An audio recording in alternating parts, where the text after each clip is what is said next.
Alright, so click the links for Odysee, bitch you, support me on Coffee, or join the channel, get a shiny icon. If you want to get a hold of me, use email or Discord. I get 100% of those messages. Comments, not so much. So Sean Penn says, who? Who the hell is Sean Penn? If you're under 50, you probably have no idea who this pharmacologically enhanced Madonna attacker is. You probably barely know who Madonna is. She's a old Italian lady who can't really sing, but in her old age has apparently turned into plastic because she's like 700 years old and she still looks 50. She was huge from about 1985 to maybe 95, and really she continued on later after that doing these like huge concerts. But the cultural zeitgeist was probably peaking in the 80s for a lot of bands. But weirdly enough, she was not a very good singer. She had a very flat range. Like if you just heard her on the radio, if it wasn't for MTV and the visuals, a lot of these people you never would have heard of. She had catchy pop songs that for the time were okay. There was a bunch of bands like the Bangles, Debbie Gibson, Tiffany types. It was like really bubblegum pop music. People think Courtney Love was kind of a weirdo, but Hole was actually a huge improvement over the bubblegum stuff. And the Hole actually put together some really solid rock songs. It's a shame that she fell into the chemical stuff. Anyway, so Madonna was huge. Like Michael Jackson was number one, and he was way above everyone else. But Prince and Madonna were definitely up there, and I wasn't into that kind of pop music. I guess more Jackson 5, who had some good stuff.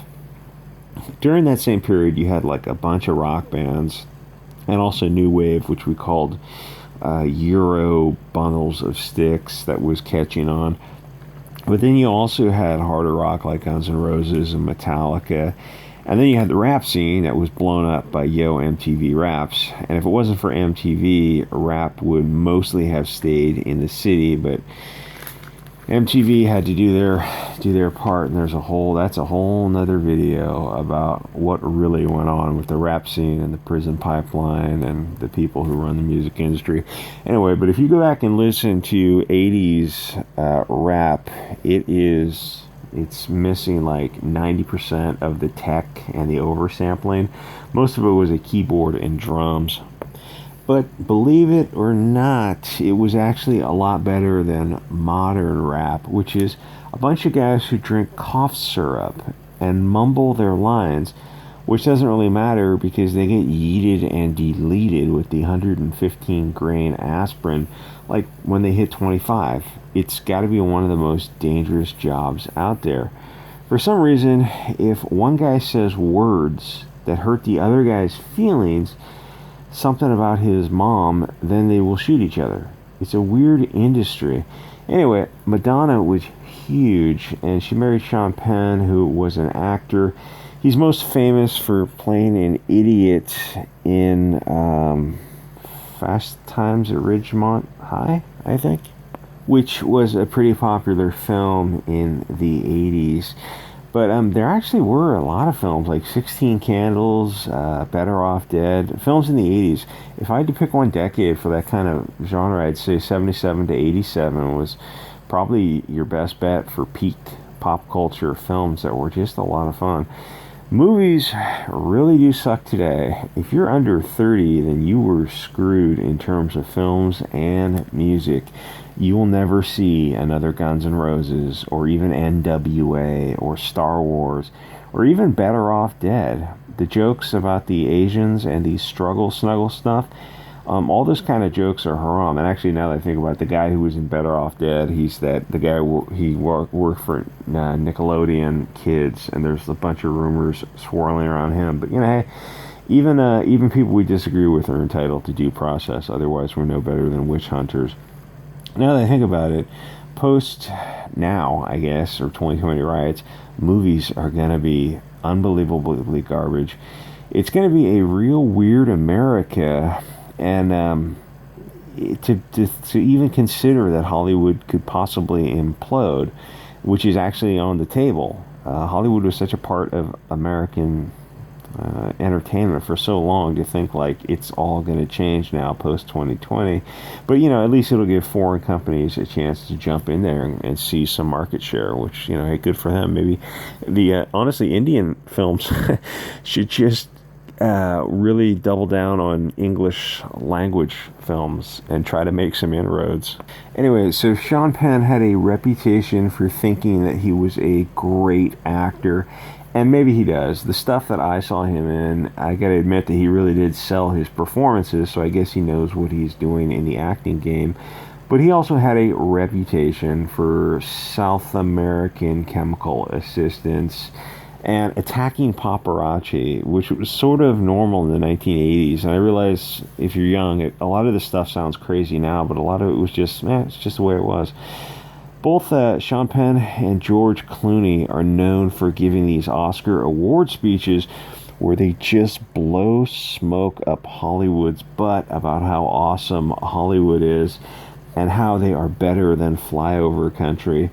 Hollywood is in an echo chamber at a different level. I mean, we're all in echo chambers because we all want to open platforms and discourse, and we want to be challenged. Rarely. People want echo chambers, but Hollywood is a huge... It's like the Stephen King syndrome of you can't be edited because your books are selling, but they really need to be edited to be better books, but people will buy it. So it's like you're in this weird conundrum where you can't edit the guy or else he'll just fire you. Anyway, most of America looks at actors like they're attractive but kind of developmentally slower court jesters. Their job is to repeat lines that other people wrote, and somehow they think that makes them brilliant pundits. But I hope to God that people are waking up and realizing that Hollywood is overrated.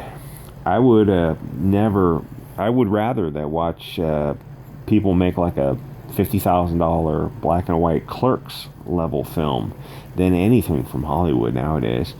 So Sean Penn is very much 80s to 90s Hollywood energy. It was a very much a different world back in the 80s and 90s.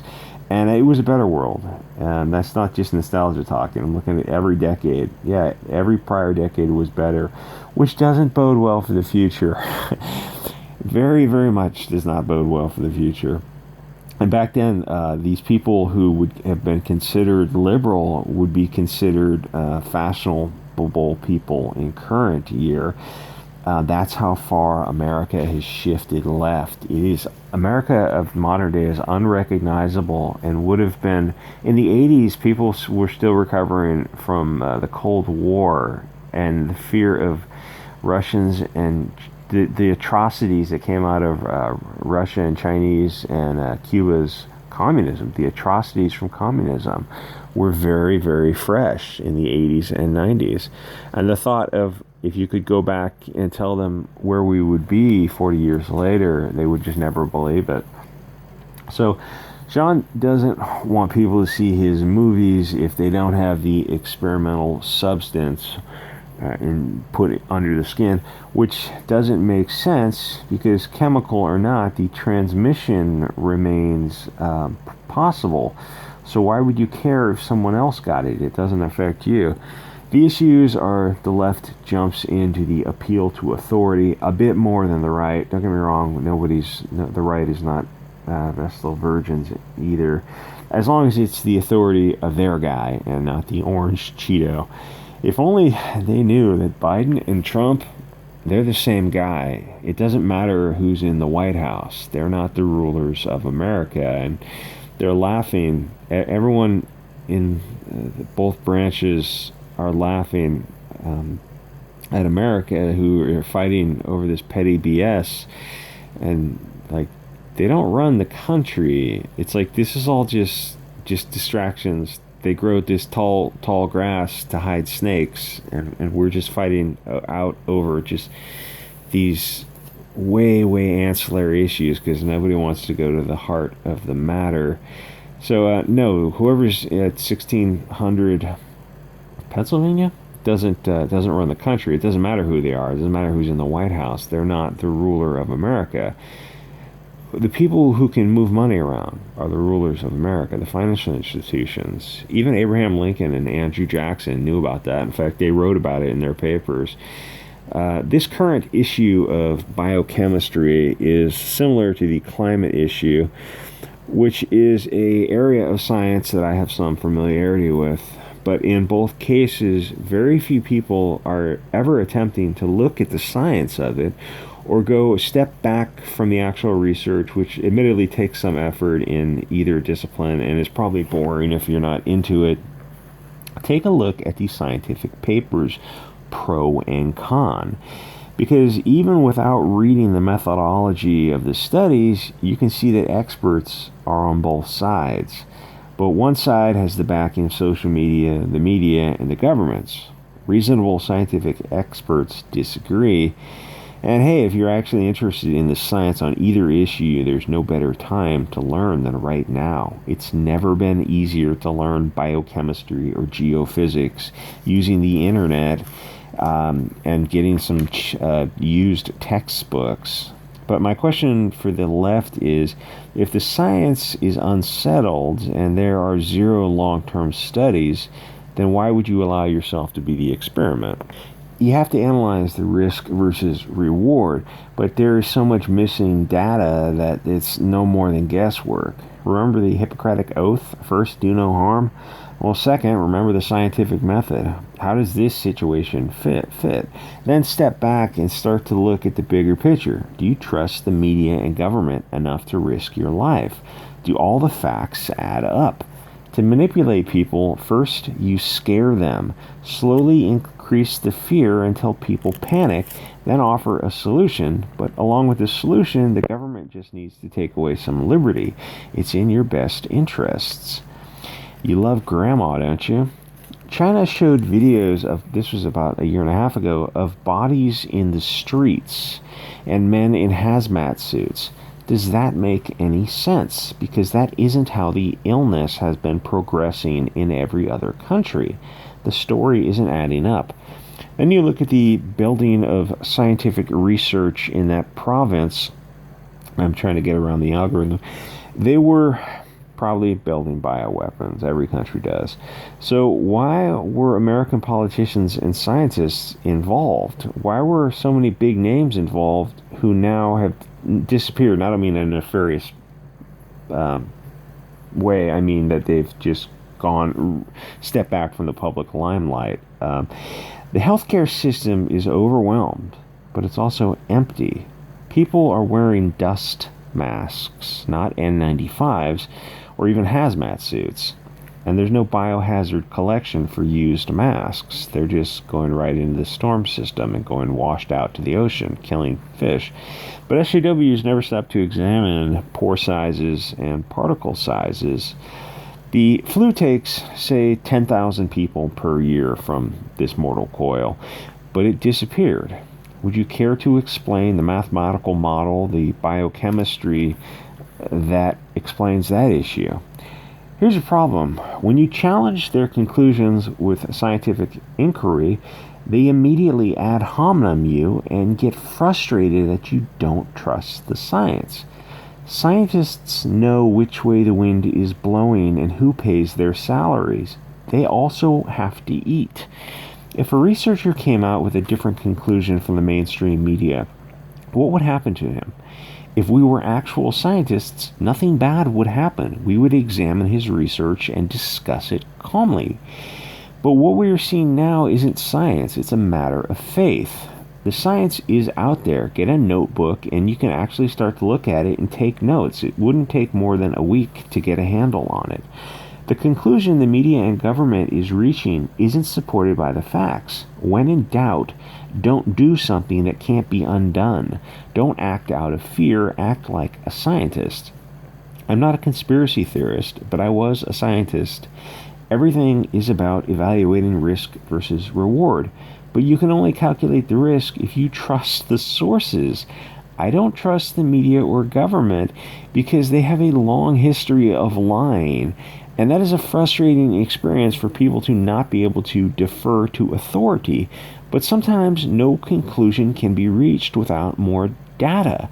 Then I look at the weird fear campaign and I start to get the feeling that this is about more than science.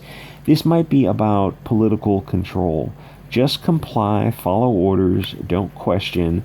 They're manipulating us, probably to seize more power. And the thing is, it wasn't that long ago that the left wing would very vehemently oppose blindly following the media or the government. What happened to the left? In the past 20 years, they've gone from liberal free thinkers, open marketplace of ideas, nothing is off limits. Oh, God, the ADL. There's a famous case of the ADL. I think it was a town. I can't even talk about it on YouTube, but it's not the ADL, the ACLU, famous ACLU case, where they defended civil liberties, the right to have a protest through a certain neighborhood. They defended a group that needed to be defended if you value free speech and civil liberties. And some people wanted to shut down their free speech. The ACLU, the American Civil Liberties, no longer protects the First and Second Amendment. Weird. And this all happened the past 20 years. The whole liberal left has been taken over by this corporate left. And it's like, I know there's still people on the left who are looking around and going, what the hell happened? Anyway, to be fair, like, there are people on the right who would have called themselves libertarians, but the same thing is happening to them. They're looking at this like liberalism, libertarianism doesn't work unless a society is ideologically the same tribe and on the same page. Like, you can have diversity across a spectrum of thought and opinion, but you all have to be one family. That's a very carefully constructed sentence. Anyway, like, comment, subscribe, join the channel, and you'll get a little icon. And I will see you guys on the next episode.